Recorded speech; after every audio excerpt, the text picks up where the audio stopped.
നമസ്കാരം. എല്ലാവർക്കും not four പീസിയുടെ പുതിയൊരു വീഡിയോയിലേക്ക് സ്വാഗതം. നമ്മുടെ ഡെയിലി PYQ ചലഞ്ചിൻ്റെ 13ാമത്തെ ദിവസമാണ്. എല്ലാവരും മടിയൊന്നും ഇല്ലാതെ പഠിക്കുന്നു എന്ന് ഞാൻ വിചാരിക്കുന്നു. മടി കാണിക്കരുത്. വളരെ കുറച്ച് ദിവസമുള്ളൂ. നമുക്ക് പ്രിലിംസ് പാസ്സാവണം അല്ലേ? നമ്മുടെ ലക്ഷ്യം എന്താണ്? പ്രിലിംസ് പാസ്സായി മെയിൻസ് എക്സാം എഴുതുക എന്നതാണ് നമ്മുടെ ലക്ഷ്യം. അപ്പോൾ അതുകൊണ്ട് എല്ലാവരും തന്നെ നല്ല രീതിക്ക് പഠിക്കുക. നമ്മൾ PSC നടത്തിയ ക്വസ്റ്റ്യൻ പേപ്പറിലെ ചോദ്യങ്ങളും അതിൻ്റെ റിലേറ്റഡ് ഫാക്ട്സ് ഒക്കെയാണ് പറഞ്ഞു പോകുന്നത്.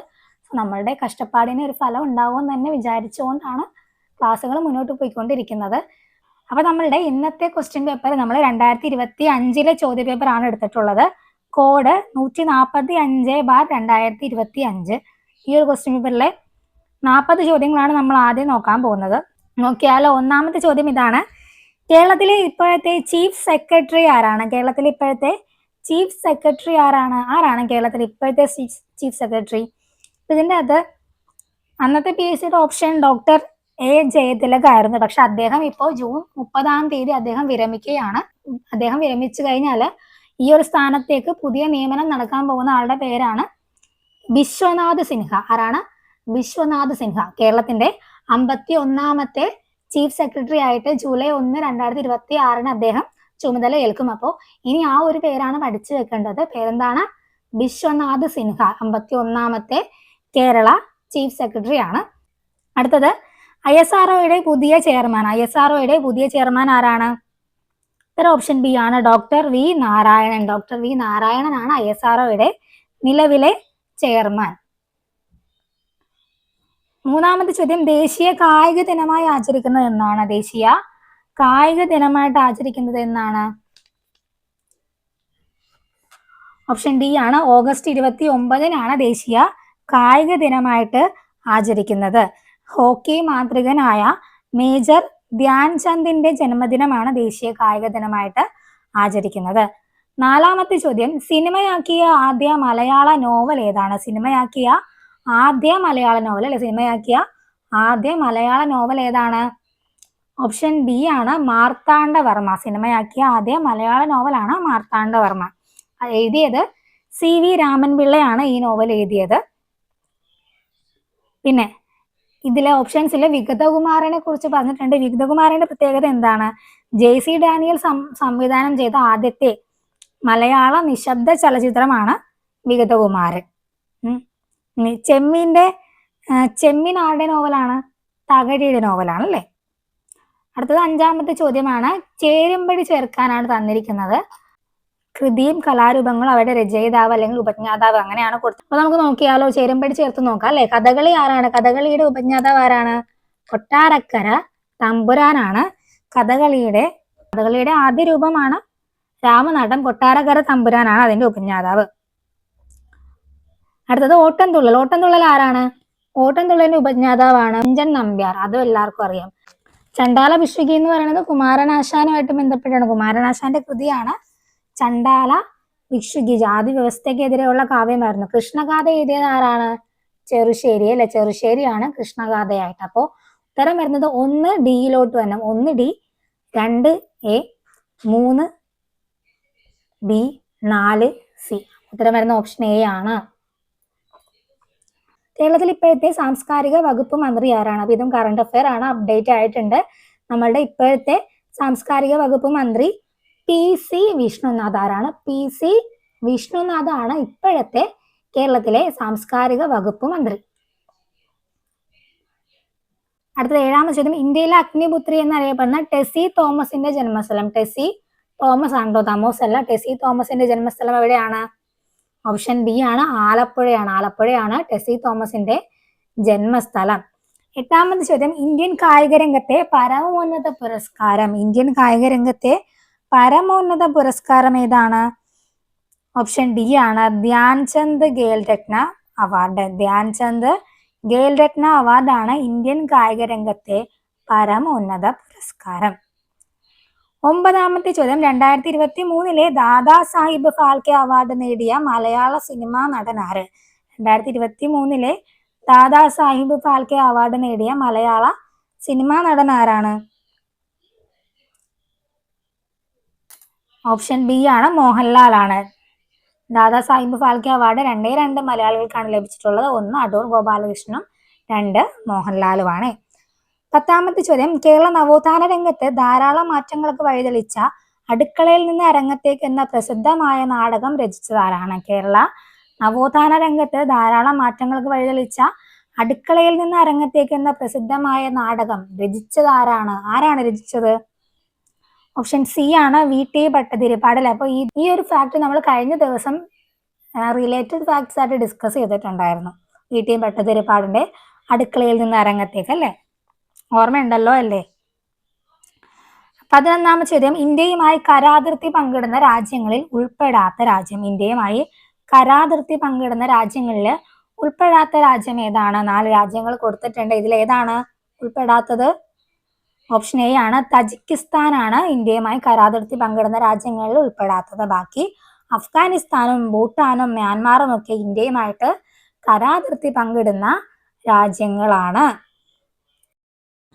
12ാമത്തെ ചോദ്യം, ഉത്തരപർവ്വത മേഖലയിൽ സ്ഥിതി ചെയ്യുന്ന ഹിമാചൽ പ്രദേശ്, ടിബറ്റ് എന്നിവയെ തമ്മിൽ ബന്ധിക്കുന്ന പ്രധാന ചുരം. ഉത്തരപർവ്വത മേഖലയിൽ സ്ഥിതി ചെയ്യുന്ന ഹിമാചൽ പ്രദേശ്, ടിബറ്റ് എന്നിവയെ തമ്മിൽ ബന്ധിപ്പിക്കുന്ന, ഹിമാചൽ പ്രദേശിനെയും ടിബറ്റിനെയും തമ്മിൽ ബന്ധിപ്പിക്കുന്ന ഉത്തരപർവ്വത മേഖലയിൽ സ്ഥിതി ചെയ്യുന്ന പ്രധാന ചുരം ഏതെന്നാണ് ചോദിച്ചിട്ടുള്ളത്. ചുരത്തിന്റെ പേരെന്താണ്? ഓപ്ഷൻ ബി ആണ്, ഷിപ്കില ചുരം. ഷിപ്കില ചുരമാണ് ഹിമാചൽ പ്രദേശിനെയും ടിബറ്റിനെയും തമ്മിൽ ബന്ധിപ്പിക്കുന്നത്. ഇനി ലിപുലേഖ് ചുരം എന്താണ്? നമുക്ക് ഓപ്ഷൻസിൽ ലിപുലേഖ് ഉണ്ട്. ലിപുലേഖ് എന്താണ്? ഉത്തരാഖണ്ഡിനെയും ടിബറ്റിനെയും. അപ്പോൾ ലിപുലേഖ് എന്ന് പറയുമ്പോൾ നമ്മൾ ഉത്തരം പറയാനായിട്ടും, ഉത്തരാഖണ്ഡിനെ നമ്മൾ ഉത്തരം പറയാനെന്നും ടിബറ്റിനെ നമ്മൾ ചായ കുടിക്കാൻ ടീയുമായിട്ട് കണക്ട് ചെയ്ത് കഴിഞ്ഞാൽ ചായ കുടിക്കാനും ഉത്തരം പറയാനും നമുക്ക് ചുണ്ട് ആവശ്യമുണ്ടല്ലോ. അപ്പോൾ ഉത്തരാഖണ്ഡിനെയും ടിബറ്റിനെയും തമ്മിൽ ബന്ധിപ്പിക്കുന്നത് ലിപുലേഖ്. ചുണ്ടിനെ നമുക്ക് ലിപ്പെന്ന് പറയും അല്ലേ, അങ്ങനെ ഓർത്ത് വെക്കുന്നുണ്ട്. പിന്നെ സോജില എന്താണ്? ശ്രീനഗറിനെയും കാർഗിലിനെയും ബന്ധിപ്പിക്കുന്ന ചുരമാണ് സോജില ചുരം. സോജില എന്താണ്? ശ്രീനഗറിനെയും കാർഗിലെയും. നാഥുല എന്താണ്? സിക്കിമിനെയും ടിബറ്റിനെയും തമ്മിലാണ് നാഥുല ചുരം ബന്ധിപ്പിക്കുന്നത്. സിക്കിമും ടിബറ്റുമാണ് നാഥുല ചുരം. 13ാമത്തെ ചോദ്യം, കാരക്കോറം പർവ്വതനിരയുമായി ബന്ധപ്പെട്ട ശരിയായ പ്രസ്താവന. കാരക്കോറം പർവ്വതനിരയുമായി ബന്ധപ്പെട്ട് ശരിയായ പ്രസ്താവന. ക്വസ്റ്റ്യൻസ് നിങ്ങൾ സ്റ്റേറ്റ്മെൻറ്റ് കിട്ടുമ്പോൾ എപ്പോഴും അതിൻ്റെ അകത്ത് എന്താണോ ചോദിച്ചിട്ടുള്ളത് അണ്ടർലൈൻ ചെയ്ത് പോകുക. അങ്ങനെ ഒരു ശീലം നിങ്ങൾ ഉണ്ടാക്കിയെടുക്കുക. ശരിയായതാണോ ശരിയല്ലാത്തതാണോ ബന്ധമുള്ളതാണോ ബന്ധമില്ലാത്തതാണോ എന്തായാലും ക്വസ്റ്റ്യൻ കിട്ടുമ്പോൾ അണ്ടർലൈൻ ചെയ്ത് പോകുക. ഓക്കെ, നമുക്കപ്പോൾ സ്റ്റേറ്റ്മെൻറ്റ് നോക്കാം. കാരക്കോറം പർവ്വതനിരയിലാണ് ഗോഡ്വിൻ ഓസ്റ്റിൻ സ്ഥിതി ചെയ്യുന്നത്. നമ്മൾ കഴിഞ്ഞ ക്ലാസ്സിൽ പറഞ്ഞിട്ടുണ്ടായിരുന്നു കാരക്കോറം പർവ്വതനിരയിലാണ് ഗോഡ്വിൻ ഓസ്റ്റിൻ മൗണ്ട് കേറ്റു സ്ഥിതി ചെയ്യുന്നതെന്ന്. റിലേറ്റഡ് ഫാക്ട്സിൽ പറഞ്ഞു പോയതാണ്. അപ്പോൾ കാരക്കോറം പർവ്വതനിരയിലാണ് ഗോഡ്വിൻ ഓസ്റ്റിൻ സ്ഥിതി ചെയ്യുന്നത്. ശരിയാണ്. ഇന്ത്യൻ ഉപഭൂഖണ്ഡത്തിലെ ഏറ്റവും ഉയരം കൂടിയ കൊടുമുടിയാണ് ഗോഡ്വിൻ ഓസ്റ്റിനാണ്. ഇന്ത്യൻ ഉപഭൂഖണ്ഡത്തിലെ ഏറ്റവും ഉയരം കൂടിയ കൊടുമുടി ഗോഡ്വിൻ ഓസ്റ്റിൻ എന്ന് പറഞ്ഞു കഴിഞ്ഞാൽ തെറ്റാണ്. ഇന്ത്യൻ ഉപഭൂഖണ്ഡത്തിലെ ഏറ്റവും ഉയരം കൂടിയ കൊടുമുടി എവറസ്റ്റ് ആണ്. ഉപഭൂഖണ്ഡമാണ് പറഞ്ഞിരിക്കുന്നത്. ഇന്ത്യയിലെ ഏറ്റവും ഉയരം കൂടിയതെന്ന് പറഞ്ഞു കഴിഞ്ഞാൽ നമുക്ക് എന്ത് പറയാമായിരുന്നു? ഗോഡ്വിൻ ഓസ്റ്റിൻ പറയാമായിരുന്നു. ഇന്ത്യൻ ഉപഭൂഖണ്ഡം ആകുമ്പോൾ അത് എവറസ്റ്റ് ആണ്. കാരക്കോറം പർവ്വതനിരയുടെ തുടർച്ചയാണ് ടിബറ്റിലെ കൈലാസ പർവ്വതനിരകൾ. കാരക്കോറം പർവ്വതനിരയുടെ തുടർച്ചയാണ് ടിബറ്റിലെ കൈലാസ പർവ്വതനിരകൾ. അതും ശരിയാണ്. അപ്പോൾ ഉത്തരം വരുന്നത് 1ഉം 3ഉം മാത്രമാണ് ശരിയായിട്ടുള്ളത്. ഓപ്ഷൻസ് ഏതാണ് 1ഉം 3ഉം ശരിയുള്ളത്? ഓപ്ഷൻ സി ആണ്, 1ഉം 3ഉം ശരിയാണ്. അടുത്തത് വീണ്ടും സ്റ്റേറ്റ്മെൻ്റ് ആണ്. താഴെ തന്നിരിക്കുന്നവയിലെ ഉപദ്വീപിയൻ നദികളുമായി ബന്ധപ്പെട്ട് ശരിയായ പ്രസ്താവന. ഉപദ്വീപിയൻ നദികളുമായിട്ട് ബന്ധപ്പെട്ട് ശരിയായ പ്രസ്താവനയാണ് ചോദിച്ചിട്ടുള്ളത്. നർമ്മദാ നദി ഉത്ഭവിക്കുന്നത് ഛത്തീസ്ഗഡിലെ മൈക്കല മലനിരകളിൽ നിന്നാണ്. നർമ്മദാ നദി എവിടെ നിന്നാണ്? ഛത്തീസ്ഗഡിലെ മൈക്കല പർവ്വതനിരകളിലാണ്. അതായത് നർമ്മദാ നദി ഉത്ഭവിക്കുന്നത് മധ്യപ്രദേശ് ഛത്തീസ്ഗഡ് അതിർത്തിയിലെ മൈക്കല നിരകളിലെ അമർഖണ്ഡ് പീഠഭൂമിയിൽ നിന്നാണ്. അപ്പോൾ അത് ശരിയാണ്. കൃഷ്ണ നദിയുടെ പോഷക നദികളാണ് ശബരിയും ഇന്ദ്രാവതിയും.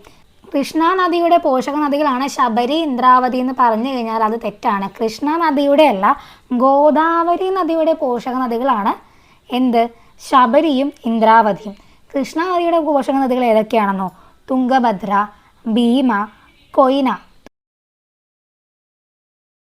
ഈ ശബരിയും ഇന്ദ്രാവതിയും ഗോദാവരിയുടെ പോഷക നദികളാണ്, ഓർത്ത് വെച്ചോളുക. ഉപദ്വീപിയൻ നദികൾക്ക് അപരദന തീവ്രത താരതമ്യേന കുറവാണ്. ഹിമാലയൻ നദികളെ അപേക്ഷിച്ച് ഉപദ്വീപിയൻ നദികൾക്ക് അതിൻ്റെ ഒഴുക്കും വേഗതയും അപരദന തീവ്രതയും കുറവാണ്. കാരണം അവ പ്രായം ചെന്നതും കട്ടിയുള്ള ശിലാപ്രതലങ്ങളിലൂടെ ഒഴുകുന്നതുമാണ്. അപ്പോൾ ഇത് ശരിയാണ്, ഇത് ശരിയാണ്. 1ഉം 3ഉം ശരിയാണ്. ഉത്തരം വരുന്നത് 1ഉം 3ഉം ശരിയാണത് ഓപ്ഷൻ സി ആണ്. അടുത്തത് ഒഡീഷയിൽ സ്ഥിതി ചെയ്യുന്ന പ്രധാന ഇരുമ്പയിര് ഖനന മേഖല. ഒഡീഷയിൽ സ്ഥിതി ചെയ്യുന്ന പ്രധാന ഇരുമ്പയിര് ഖനന മേഖല ഏതാണ്? ഓപ്ഷൻ എ ആണ്, സുന്ദർഗഡ് ആണ്. എന്താണ്? സുന്ദർഗഡ് ആണ് ഒഡീഷയിൽ സ്ഥിതി ചെയ്യുന്ന പ്രധാന ഇരുമ്പയിര് മേഖല. അടുത്തത് ദേശീയ ജലപാത 3 ബന്ധപ്പെട്ട ചോദ്യമാണ്. ഇത് നമ്മൾ 2 ക്വസ്റ്റ്യൻ പേപ്പറിൽ കണ്ടല്ലേ. ദേശീയ ജലപാത നാഷണൽ വാട്ടർ വേ 3 കടന്നു പോകുന്ന ഇന്ത്യൻ സംസ്ഥാനം. നാഷണൽ വാട്ടർ വേ 3 കടന്നു പോകുന്ന ഇന്ത്യൻ സംസ്ഥാനം ഏതാണ്? നമ്മുടെ കേരളമാണല്ലേ. ഓപ്ഷൻ സി ആണ്, കേരളമാണ്. 17 ഇന്ത്യയിലെ പ്രധാന ആണവോർജ നിലയമായ റാവത്ത് ഭട്ട സ്ഥിതി ചെയ്യുന്ന സംസ്ഥാനം. ഇന്ത്യയിലെ പ്രധാന ആണവോർജ നിലയമാണ് റാവത്ത് ഭട്ട. ഇത് സ്ഥിതി ചെയ്യുന്ന ഇന്ത്യൻ സംസ്ഥാനം ഏതെന്നാണ് ചോദിച്ചത്. ഏത് സംസ്ഥാനത്താണ്? ഓപ്ഷൻ ഡി ആണ്, രാജസ്ഥാനിലാണ് റാവത്ത് ഭട്ട ആണവോർജ നിലയം സ്ഥിതി ചെയ്യുന്നത്. 18 മഹാരാഷ്ട്രയിലെ റോഹ മുതൽ കർണാടകത്തിലെ മംഗലാപുരം വരെയുള്ള സഞ്ചാരപാതയിൽ കൊങ്കൺ റെയിൽവേ പിന്നിടുന്ന നദികളുടെ എണ്ണം. മഹാരാഷ്ട്രയിലെ റോഹ മുതൽ കർണാടകത്തിലെ മംഗലാപുരം വരെയുള്ള സഞ്ചാരപാതയിൽ കൊങ്കൺ റെയിൽവേ പിന്നിടുന്ന നദികളുടെ എണ്ണം എത്രയാണെന്നാണ് ചോദിച്ചിട്ടുള്ളത്. ഉത്തരം ഓപ്ഷൻ എ ആണ്, 146 നദികൾ. 146 നദികളിലൂടെയാണ് കൊങ്കൺ റെയിൽവേ കടന്നു പോകുന്നത്. 19 ബംഗാളിലെ ആദ്യകാല വർത്തമാന പത്രം. ബംഗാളിലെ ആദ്യകാല വർത്തമാന പത്രം ഏതാണ്? ഓപ്ഷൻ സി ആണ്, സുലഭ് സമാചർ. ബംഗാളിലെ ആദ്യകാല വർത്തമാന പത്രമാണ് സുലഭ് സമാചർ. അടുത്തത് താഴെ തന്നിരിക്കുന്നതിൽ റാബി വിള അല്ലാത്തത് ഏതാണ്? 4 വിളകൾ തന്നിട്ടുണ്ട്. ഇതിലേതാണ് റാബി വിള അല്ലാത്തത്? ഓപ്ഷൻ സി ആണ്, പരുത്തിയാണ്. എന്താണ്? ഓപ്ഷൻ സി, പരുത്തിയാണ്. പരുത്തി ഒരു ഖാരിഫ് വിളയാണ്, അതൊരു റാബി വിളയല്ല. ബാക്കി പുകയിലയും കടുകും ഗോതമ്പും എല്ലാം റാബി വിളയ്ക്ക് ഉദാഹരണമാണ് വിളകൾ. ഇതും ഇമ്പോർട്ടൻ്റ് ആണ്, ചോദ്യം പ്രതീക്ഷിക്കാവുന്നതാണ്. 21ാമത്തെ ചോദ്യം, സാമൂഹ്യ പരിഷ്കരണ പ്രസ്ഥാനമായ ബ്രഹ്മസമാജത്തെ പറ്റിയുള്ള ശരിയായ പ്രസ്താവനകൾ. സാമൂഹ്യ പരിഷ്കരണ പ്രസ്ഥാനമായ ബ്രഹ്മസമാജത്തെ പറ്റിയുള്ള ശരിയായ പ്രസ്താവനയാണ് ചോദിച്ചിട്ടുള്ളത്. 1 ജാതി വ്യവസ്ഥ നിർമ്മാർജ്ജനം ചെയ്യും. 2 സ്ത്രീകൾക്കെതിരായ വിവേചനം അവസാനിപ്പിക്കുക. 3 സതി ശൈശവ വിവാഹം എന്നിവ അവസാനിപ്പിക്കുക. 4 പിന്നോക്ക വിഭാഗങ്ങൾക്കായി വിദ്യാഭ്യാസ സ്ഥാപനങ്ങൾ ആരംഭിച്ചു. 5 ഇന്ത്യയിലെ മുസ്ലിങ്ങളുടെ സാമൂഹ്യ പുരോഗതിക്കായി വാദിച്ചു. നമുക്കറിയാം ബ്രഹ്മസമാജം സ്ഥാപിച്ചത് ആരാണ്? രാജാറാം മോഹൻ റായ് ആണ്. അദ്ദേഹം എതിർത്ത 2 കാര്യങ്ങളുണ്ടായിരുന്നു, സതിയും ശൈശവ വിവാഹം. അപ്പോൾ ഓപ്ഷൻ 3 വരുന്ന ഉത്തരമാണ് ശരിയെന്നുള്ളത്. ഓപ്ഷൻ 3 എന്തായാലും ബ്രഹ്മസമാജത്തെ പറ്റിയുള്ളതാണെന്ന് നമുക്കറിയാം ആണ്. അപ്പോൾ ഇതിൽ ഓപ്ഷൻ 3 വരുന്ന ഒരേ ഒരു ഇതേ ഉള്ള ഓപ്ഷൻ സി ആണ് വരുന്നത്. അപ്പോൾ ഓപ്ഷൻ സി ആണ് ഉത്തരം വരുന്നത്. അതായത് 1 ജാതി വ്യവസ്ഥ നിർമ്മാർജ്ജനം, 1 ശരിയാണ്. പിന്നെ രണ്ടാമത്തെ നോക്കിക്കേ, സ്ത്രീകൾക്കെതിരായ വിവേചനം അവസാനിപ്പിക്കുക, അതും ശരിയാണ്. 3 സതി ശൈശവ വിവാഹം എന്നിവ അവസാനിപ്പിക്കുക. 1, 2, 3 ബ്രഹ്മസമാജത്തെ പറ്റിയുള്ള ശരിയായ പ്രസ്താവനകൾ. 4, 5 എന്തായിരുന്നു? പിന്നോക്ക വിഭാഗങ്ങൾക്കായി വിദ്യാഭ്യാസ സ്ഥാപനങ്ങൾ ആരംഭിച്ചു എന്ന് പറയുന്നത് അത് ബ്രഹ്മസമാജവുമായിട്ട് ബന്ധപ്പെട്ടതുള്ളതല്ല. മുസ്ലിം വിഭാഗങ്ങളുടെ സാമൂഹ്യ പുരോഗതിക്കായി വാദിച്ചത് സർ സയ്യിദ് അഹമ്മദ് ഖാനിൻ്റെ നേതൃത്വത്തിലുള്ള അലിഗഡ് പ്രസ്ഥാനമാണ് പ്രധാനമായിട്ടും മുസ്ലിങ്ങളുടെ സാമൂഹ്യ പുരോഗതിക്കായിട്ട് വാദിച്ചത്. അപ്പോൾ ഉത്തരം വരുന്നത് ഓപ്ഷൻ സി ആണ്, 1, 2, 3 ആണ്. അപ്പോൾ നമുക്ക് ഒന്നും അറിയില്ലെങ്കിലും നമുക്കിങ്ങനെ ഓപ്ഷൻസിൽ നിന്ന് നമുക്ക് എലിമിനേറ്റ് ചെയ്തുകൊണ്ട് ആൻസർ കണ്ടുപിടിക്കാവുന്നതാണ്. 22ാമത്തെ ചോദ്യം PSC ക്യാൻസൽ ചെയ്തതാണ്. 22ാമത്തെ ചോദ്യം PSC ക്യാൻസൽ ചെയ്തതാണ്. 23 ഗാന്ധിജിയുടെ ബഹിഷ്കരണ സമര രീതിയെ എതിർത്തുകൊണ്ട് 1923 സ്വരാജ് പാർട്ടിക്ക് രൂപം നൽകിയ നേതാക്കൾ ആരെല്ലാമാണ്? ഗാന്ധിജിയുടെ ബഹിഷ്കരണ സമര രീതിയെ എതിർത്തുകൊണ്ട് 1923 സ്വരാജ് പാർട്ടിക്ക് രൂപം നൽകിയ നേതാക്കൾ ആരെല്ലാമാണ്? സ്വരാജ് പാർട്ടിക്ക് രൂപം നൽകിയത് ആരൊക്കെയാണ്? CR ദാസും മോത്തിലാൽ നെഹ്റുവും. CR ദാസും മോത്തിലാൽ നെഹ്റുവാണ്. അപ്പോൾ ഓപ്ഷൻസിൽ 3ഉം 4ഉം വരുന്ന ഓപ്ഷൻ ഏതാണ്? ഓപ്ഷൻ സി ആണ് ഉത്തരം വരുന്നത്. ആരൊക്കെ ചേർന്നിട്ടാണ് 1923 സ്വരാജ് പാർട്ടിക്ക് നേതൃത്വം നൽകിയത്? സിആർ ദാസും മോത്തിലാൽ നെഹ്റുവുമാണ്. 1922 ചൗരി ചൗര സംഭവത്തെ തുടർന്ന് ഗാന്ധിജി നിസ്സഹകരണ പ്രസ്ഥാനം പിൻവലിച്ചതിൽ പ്രതിഷേധിച്ച് 1923 ജനുവരി 1 സിആർ ദാസും മോത്തിലാൽ നെഹ്റുവും ചേർന്ന് രൂപീകരിച്ചതാണ് സ്വരാജ് പാർട്ടി. 24 സ്ത്രീകളുടെ ഉന്നത വിദ്യാഭ്യാസത്തിന് വേണ്ടി 1916 മഹാരാഷ്ട്രയിലെ വനിതാ സർവകലാശാല സ്ഥാപിച്ചത് ആരുടെ നേതൃത്വത്തിലായിരുന്നു? സ്ത്രീകളുടെ ഉന്നത വിദ്യാഭ്യാസത്തിന് വേണ്ടിയിട്ട് 1916 വനിതാ സർവകലാശാല ആരുടെ നേതൃത്വത്തിലായിരുന്നു സ്ഥാപിച്ചത്?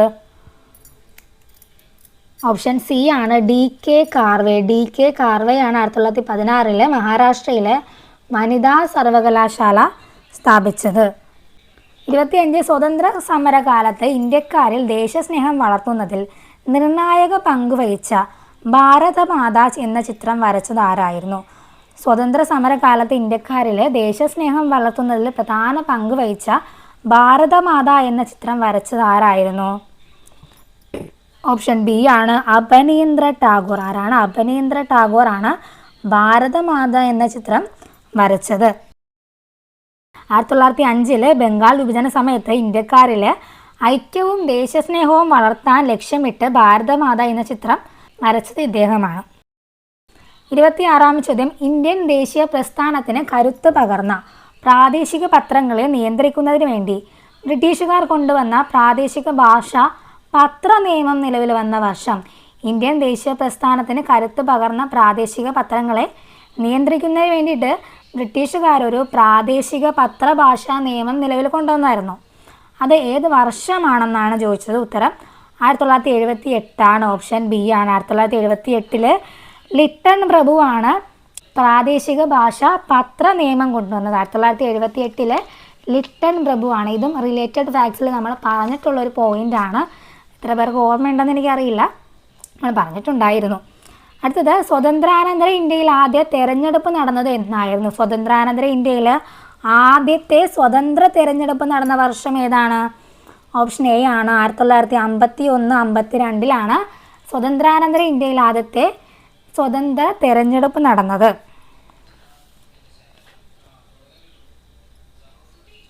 28 ഭാഷയുടെ അടിസ്ഥാനത്തിൽ സംസ്ഥാന പുനഃസംഘടനാ കമ്മീഷൻ രൂപീകരിച്ചപ്പോൾ ചെയർമാനും മറ്റംഗങ്ങളും ആരെല്ലാമായിരുന്നു? ഭാഷയുടെ അടിസ്ഥാനത്തിൽ സംസ്ഥാന പുനഃസംഘടനാ കമ്മീഷൻ രൂപീകരിച്ചപ്പോൾ ചെയർമാനും മറ്റംഗങ്ങളും ആരെല്ലാമായിരുന്നു? സംസ്ഥാന പുനഃസംഘടനാ കമ്മീഷൻ രൂപീകരിച്ചപ്പോൾ അതിലെ ചെയർമാനും മറ്റംഗങ്ങളും ആരെല്ലാം എന്നാണ് ചോദ്യം. ആരൊക്കെയായിരുന്നു?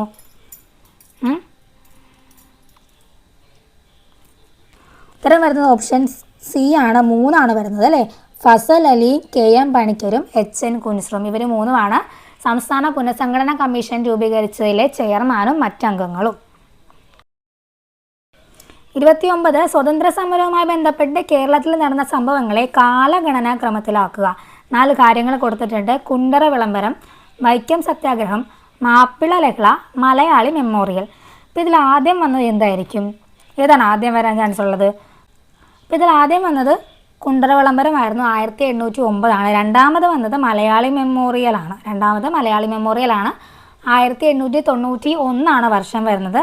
3 മാപ്പിള ലഹള അല്ലെങ്കിൽ മലബാർ കലാപം, അത് 1921. മാപ്പിള ലഹള അല്ലെങ്കിൽ മലബാർ കലാപം.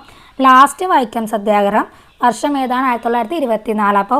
അപ്പോൾ ഇത് ഉത്തരം വരുന്നത് ആദ്യം വന്നത് കുണ്ടറ വിളംബരം അല്ലേ, പിന്നെ മലയാളി മെമ്മോറിയൽ. അപ്പോൾ 1, 4, 3, 1 വരുന്നത് ഉത്തരം വരുന്നത് ഓപ്ഷൻ ഡി ആണ്. 1, 4, 3, 2. 30 സ്വതന്ത്രാനന്തരം ബഹിരാകാശ ഗവേഷണ രംഗത്ത് ഇന്ത്യയുടെ പര്യവേഷങ്ങളെ പറ്റിയുള്ള ശരിയായ പ്രസ്താവനയുണ്ട്. 4 പ്രസ്താവന തന്നിട്ടുണ്ട്. അപ്പോൾ ഇത് ഉത്തരം വരെ ഞാൻ പറയാം. ഉത്തരം 1, 2, 4 ശരിയായിട്ടുള്ളത്. 1, 2, 4 1, 2, 4 എന്ന് പറയുമ്പോഴേക്കും 1 1962 ഇന്ത്യൻ ബഹിരാകാശ ഗവേഷണ സമിതി രൂപീകൃതമായി. 1962 ഡോക്ടർ വിക്രം സാരാഭായിയുടെ നേതൃത്വത്തിലാണ് ഇന്ത്യൻ ബഹിരാകാശ ഗവേഷണ സമിതി രൂപീകൃതമായത്. ശരിയാണ്. പിന്നെ 1969 ISRO രൂപീകരിച്ചു. ശരിയാണ്. 1969 ഓഗസ്റ്റ് 15 ISRO രൂപീകരിച്ചത്. 3 ഇന്ത്യയുടെ ആദ്യ റോക്കറ്റ് വിക്ഷേപണ കേന്ദ്രം വിശാഖപട്ടണത്ത് ആരംഭിച്ചു. തെറ്റാണ്. ഇന്ത്യയുടെ ആദ്യത്തെ റോക്കറ്റ് വിക്ഷേപണ കേന്ദ്രം എവിടെയാണ്? വിശാഖപട്ടണത്തല്ല, നമ്മുടെ കേരളത്തിലെ തുമ്പയിലാണ്. കേരളത്തിലെ തിരുവനന്തപുരം ജില്ലയിലെ തുമ്പയിലാണ് ഇന്ത്യയിലെ ആദ്യത്തെ റോക്കറ്റ് വിക്ഷേപണ കേന്ദ്രം. 1975 ആര്യഭട്ട എന്ന ഉപഗ്രഹം വിജയകരമായി വിക്ഷേപിച്ചു. അത് ശരിയാണ്. 1, 2, 4 ശരി. 1, 2, 4 എന്ന് പറയുമ്പോൾ ഓപ്ഷൻ ബി ആണ് ശരിയായിട്ടുള്ളത്. 32 6-4 വയസ്സിനും ഇടയിൽ പ്രായമുള്ള കുട്ടികൾക്ക് വിദ്യാഭ്യാസം ലഭിക്കുന്നതിനുള്ള സൗകര്യം ഒരുക്കേണ്ടത് രക്ഷിതാക്കളുടെ കടമയാണ് എന്നത് മൗലിക കടമകളുടെ പട്ടികയിൽ ഉൾപ്പെടുത്തിയ ഭരണഘടനാ ഭേദഗതി. 6 വയസ്സിനും 14 വയസ്സിനും ഇടയിലുള്ള കുട്ടികൾക്ക് വിദ്യാഭ്യാസം ലഭിക്കുന്നതിനുള്ള സൗകര്യം ഒരുക്കേണ്ടത് രക്ഷിതാക്കളുടെ കടമയാണ് എന്ന് മൗലിക കടമകളുടെ പട്ടികയിൽ ഉൾപ്പെടുത്തിയ ഭേദഗതി ഏതാണ്? ഓപ്ഷൻ ബി ആണ് 2002 86 ഭേദഗതി. 2002 86 ഭേദഗതി. 33 ചോദ്യം. മൗലിക അവകാശങ്ങളുമായി ബന്ധപ്പെട്ട പ്രസ്താവനകളിൽ ശരിയായത്. മൗലിക അവകാശങ്ങളുമായി ബന്ധപ്പെട്ട പ്രസ്താവനകളിൽ ശരിയായത് ഏതെന്നാണ് ചോദിച്ചിട്ടുള്ളത്. അപ്പം 4 സ്റ്റേറ്റ്മെന്റുകൾ തന്നിട്ടുണ്ട്. ആദ്യത്തേത്, ഇന്ത്യൻ പ്രസിഡന്റ് 352 വകുപ്പ് അനുസരിച്ച് അടിയന്തരാവസ്ഥ പ്രഖ്യാപിച്ചാൽ 19 വകുപ്പ് പ്രകാരമുള്ള മൗലിക അവകാശങ്ങൾ മരവിക്കപ്പെടുന്നു. രണ്ടാമത്തത്, മൗലിക അവകാശങ്ങൾ ന്യായവാദാർഹങ്ങളാണ്. മൂന്നാമത്തത്, 2002 86 ഭരണഘടനാ ഭേദഗതിയിലൂടെയാണ് വിദ്യാഭ്യാസത്തിനുള്ള അവകാശം മൗലിക അവകാശങ്ങളുടെ പട്ടികയിൽ ഉൾപ്പെടുത്തിയത്. നാലാമത്തത്, ഭരണഘടനയുടെ 21 വകുപ്പിൽ അഭിപ്രായ സ്വാതന്ത്ര്യത്തെക്കുറിച്ച് പ്രതിപാദിക്കുന്നു. അപ്പൊ ഇതിലെ 4 സ്റ്റേറ്റ്മെന്റുകളിൽ ഏതൊക്കെയാണ് നമുക്ക് ശരിയായിട്ടുള്ളത്? ഏതൊക്കെയാണ്? 2 ശരിയാണ് അല്ലെ? എന്തായാലും അറിയാം 2 എന്ന് പറയുന്നത് ശരിയാണ്. മൗലിക അവകാശങ്ങൾ ന്യായവാദാർഹങ്ങളാണ് എന്ന് പറഞ്ഞു കഴിഞ്ഞാൽ അത് ശരിയാണ്. അപ്പൊ 2 വരുന്ന ഓപ്ഷൻസ് ഏതൊക്കെ? എല്ലാത്തിലും 2 വന്നിട്ടുണ്ടല്ലേ. പിന്നെ നമുക്കറിയാവുന്നത് 2002 86 ഭരണഘടനാ ഭേദഗതിയിലൂടെയാണ് വിദ്യാഭ്യാസത്തിനുള്ള മൗലിക അവകാശങ്ങളുടെ പട്ടികയിൽ ഉൾപ്പെടുത്തിയത്. അതും ശരിയാണ്. 2002 86 ഭരണഘടനാ ഭേദഗതിയിലൂടെയാണ് വിദ്യാഭ്യാസത്തിനുള്ള അവകാശം മൗലിക അവകാശങ്ങളുടെ പട്ടികയിൽ ഉൾപ്പെടുത്തിയത്. ഇനി 4ാമത്തെ സ്റ്റേറ്റ്മെന്റ് നോക്കിക്കേ. ഭരണഘടനയുടെ 21 വകുപ്പിൽ അഭിപ്രായ സ്വാതന്ത്ര്യത്തെക്കുറിച്ച് പറയുന്നു. 21 വകുപ്പിലാണോ? അല്ലല്ലേ, 19A ആ അഭിപ്രായ സ്വാതന്ത്ര്യത്തെക്കുറിച്ച് പറയുന്നത്. 19A പറയുന്നത്. അപ്പൊ അത് തെറ്റാണെന്ന് മനസ്സിലായി. 1ാമത്തെ സ്റ്റേറ്റ്മെന്റ് നോക്കിക്കേ. ഇന്ത്യൻ പ്രസിഡന്റ് 352 വകുപ്പ് അനുസരിച്ച് അടിയന്തരാവസ്ഥ പ്രഖ്യാപിച്ചാൽ 19 വകുപ്പ് പ്രകാരമുള്ള മൗലിക അവകാശങ്ങൾ മരവിക്കപ്പെടുന്നു എന്ന് പറഞ്ഞു കഴിഞ്ഞാൽ അത് തെറ്റാണ്. അടിയന്തരാവസ്ഥ പ്രഖ്യാപിക്കുന്നത് ഏതൊക്കെയാണ്? യുദ്ധം, വിദേശാക്രമണം, പിന്നെ സായുധ കലാപം.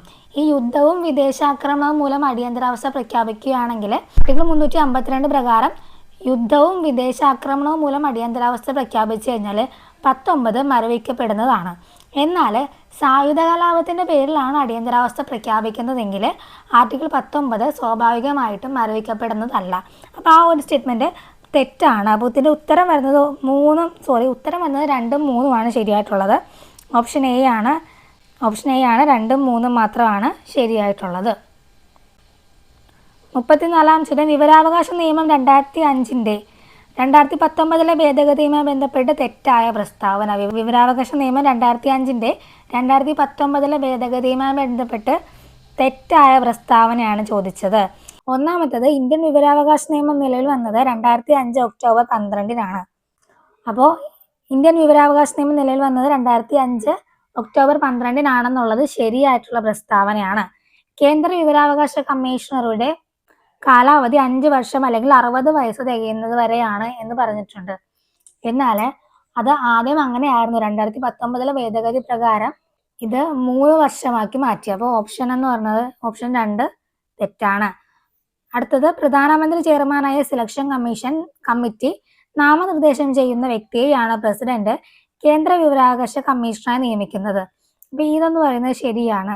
പ്രധാനമന്ത്രി, ലോകസഭാ പ്രതിപക്ഷ നേതാവ്, പ്രധാനമന്ത്രി നാമനിർദ്ദേശം ചെയ്യുന്ന ഒരു കേന്ദ്ര ക്യാബിനറ്റ് മന്ത്രി എന്നിവരടങ്ങുന്ന സമിതിയാണ് നിയമത്തിന് ശുപാർശ നൽകുന്നത്.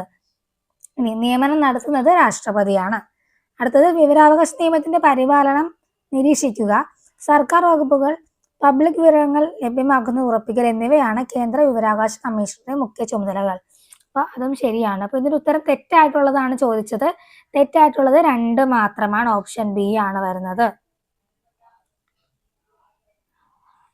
അടുത്ത ചോദ്യം, ഇന്ത്യൻ ഭരണഘടനയിൽ പ്രതിപാദിക്കുന്ന സ്വകാര്യ സ്വത്തവകാശവുമായി ബന്ധപ്പെട്ട് ശരിയായ പ്രസ്താവനകൾ. സ്വത്തവകാശവുമായി ബന്ധപ്പെട്ട് ശരിയായ പ്രസ്താവനയാണ് ചോദിച്ചിട്ടുള്ളത്. സ്വകാര്യ സ്വത്തവകാശം മൗലികാവകാശങ്ങളുടെ പട്ടികയിൽ നിന്ന് ഒഴിവാക്കിയത് ഇന്ദിരാഗാന്ധി പ്രധാനമന്ത്രിയായ കാലയളവിലാണ്. ആണോ? ആ ഒരു സ്റ്റേറ്റ്മെന്റ് തെറ്റാണ്. ഇന്ദിരാഗാന്ധി ആയിരുന്നില്ല, മൊറാർജി ദേശായി പ്രധാനമന്ത്രിയായിരുന്ന കാലയളവിലാണ് മൗലികാവകാശങ്ങളുടെ പട്ടികയിൽ നിന്ന് സ്വത്തവകാശത്തെ മാറ്റിയത്. അടുത്തുള്ള രണ്ടാമത്തത്, 1978 44 ഭരണഘടനാ ഭേദഗതിയിലൂടെയാണ് സ്വകാര്യ സ്വത്തവകാശം മൗലികാവകാശങ്ങളുടെ പട്ടികയിൽ നിന്നും നീക്കം ചെയ്തത്. അത് ശരിയാണല്ലേ. 1978 44 ഭരണഘടനാ ഭേദഗതിയിലൂടെയാണ് സ്വത്തവകാശത്തെ മൗലികാവകാശങ്ങളുടെ പട്ടികയിൽ നിന്നും നീക്കം ചെയ്തത്. അടുത്തത്, നിലവിൽ ഭരണഘടനയുടെ 300A വകുപ്പിലാണ് സ്വകാര്യ സ്വത്തവകാശത്തെ കുറിച്ച് പറയുന്നത്. അപ്പൊ അതും ശരിയാണല്ലോ. അപ്പൊ ഇതിന് ഉത്തരം വരുന്നത് 2ഉം 3ഉമാണ് ശരിയായിട്ടുള്ളത്. ഓപ്ഷൻ ഏതാണ്? ഡി ആണ്. അടുത്തത്, ജനഗണമന ഇന്ത്യയുടെ ദേശീയ ഗാനമായി അംഗീകരിച്ചത് എന്നാണ്. ജനഗണമനയെ ഇന്ത്യയുടെ ദേശീയ ഗാനമായിട്ട് അംഗീകരിച്ചത് എന്നാണ്? 1950 ജനുവരി 24. 1950 ജനുവരി 24. അതായത് ഇത് ഓർക്കാനായിട്ട് നമ്മൾ 1950 ജനുവരി 26 നമ്മളുടെ ഇന്ത്യ റിപ്പബ്ലിക് ആയതെന്ന് നമ്മൾ പഠിച്ചു. അപ്പൊ റിപ്പബ്ലിക് ആവുന്നതിന് തൊട്ട് 2 ദിവസം മുന്നേ നമ്മൾ എന്ത് ചെയ്തു? ദേശീയ ഗാനത്തെയും ഗീതത്തെയും അംഗീകരിച്ചു. അപ്പൊ അന്ന് നമുക്ക് റിപ്പബ്ലിക് ഡേയുടെ അന്ന് പാടാനായിട്ട് ദേശീയ ഗാനവും ദേശീയ ഗീതവും വേണമല്ലോ. അതിന് വേണ്ടിയിട്ട് നമ്മൾ 2 ദിവസം മുന്നേ ഈ 2 കാര്യങ്ങൾ അംഗീകരിച്ചു എന്ന് ഓർത്ത് വെക്കുക. ഇനി ഇതില് 1947 ഓഗസ്റ്റ് 15 എന്താണ്? ഇന്ത്യക്ക് സ്വാതന്ത്ര്യം ലഭിച്ച ദിവസമാണ്. 1949 നവംബർ 26 എന്താണ്? ഭരണഘടനാ നിർമ്മാണ സമിതി ഭരണഘടനയെ അംഗീകരിച്ച ദിവസമാണ്. ഭരണഘടനാ ദിനം എന്നറിയപ്പെടുന്നു. 1950 ജനുവരി 26 എന്നാണ്. 1950 ജനുവരി 26 എന്താണ്? ഭരണഘടന നിലവിൽ വരികയും ഇന്ത്യ ഒരു റിപ്പബ്ലിക്കായി മാറുകയും ചെയ്ത ദിവസമാണ്. അടുത്തത്, ഇന്ത്യൻ ഭരണഘടനയിൽ ഏത് വകുപ്പിലാണ് ദേശീയ പതാകയെ കുറിച്ച് പ്രതിപാദിക്കുന്നത്? ഇന്ത്യൻ ഭരണഘടനയിലെ ഏത് വകുപ്പിലാണ് ദേശീയ പതാകയെ കുറിച്ച് പറയുന്നത്? ഏത് വകുപ്പിലാണ്? ഓപ്ഷൻ എ ആണ്. 51A ഈ ദേശീയ പതാകയെ കുറിച്ച് പരാമർശിക്കുന്നത്. അടുത്തത് 38ാമത്തെ ചോദ്യമാണ്, ഇന്ത്യയുടെ ദേശീയ ഗീതമായ വന്ദേ മാതരം ആദ്യമായി പൊതുവേദിയിൽ പാടിയത് ഇന്ത്യൻ നാഷണൽ കോൺഗ്രസിന്റെ ഏത് സമ്മേളനത്തിൽ വെച്ചാണ്? ഇന്ത്യയുടെ ദേശീയ ഗീതമായ വന്ദേ മാതരം ആദ്യമായിട്ട് പൊതുവേദിയിൽ പാടിയത് ഇന്ത്യൻ നാഷണൽ കോൺഗ്രസിന്റെ ഏത് സമ്മേളനത്തിൽ വെച്ചാണ്? ഏതാണ്? 1896 കൽക്കത്ത സമ്മേളനം. 1896 കൽക്കത്ത സമ്മേളനത്തിൽ വെച്ചാണ് ദേശീയ ഗീതമായ വന്ദേ മാതരം ആദ്യമായിട്ടൊരു പൊതുവേദിയിൽ ആലപിക്കുന്നത്. അടുത്തത്, അവസര സമത്വത്തെ കുറിച്ച് പ്രതിപാദിക്കുന്ന ഭരണഘടനാ വകുപ്പ്. അവസര സമത്വത്തെ കുറിച്ച് പ്രതിപാദിക്കുന്ന ഭരണഘടനാ വകുപ്പ് ഏതാണ്? ഓപ്ഷൻ ബി ആണ്. 16ാം വകുപ്പാണ് അവസര സമത്വത്തെ കുറിച്ച് പ്രതിപാദിക്കുന്നത്. 40ാമത്തെ ചോദ്യം, ഇന്ത്യയുടെ ദേശീയ ചിഹ്നവുമായി ബന്ധപ്പെട്ടത് തെറ്റായ പ്രസ്താവന. ഇന്ത്യയുടെ ദേശീയ ചിഹ്നവുമായി ബന്ധപ്പെട്ട് തെറ്റായ പ്രസ്താവനയാണ് ചോദിച്ചത്. സത്യമേവ ജയത എന്ന് മുണ്ടകോപനിഷത്തിൽ നിന്നെടുത്ത മുദ്രാവാക്യം ദേശീയ ചിഹ്നത്തിന്റെ അടിഭാഗത്ത് ആലേഖനം ചെയ്തിരിക്കുന്നു. അത് ശരിയാണ്.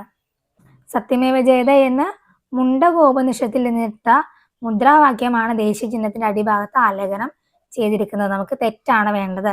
സിംഹം, കാള, കുതിര, ആന എന്നീ മൃഗങ്ങളുടെ രൂപങ്ങൾ ദേശീയ ചിഹ്നത്തിലുണ്ട്. സിംഹം, കാള, കുതിര, ആന എന്നീ മൃഗങ്ങളുടെ രൂപങ്ങള് ദേശീയ ചിഹ്നത്തിലുണ്ട്. അപ്പൊ അതും ശരിയാണ്. 1947 ഓഗസ്റ്റ് 15 ദേശീയ ചിഹ്നം ഔദ്യോഗികമായി അംഗീകരിച്ചത് എന്ന് പറഞ്ഞു കഴിഞ്ഞാൽ തെറ്റാണ്.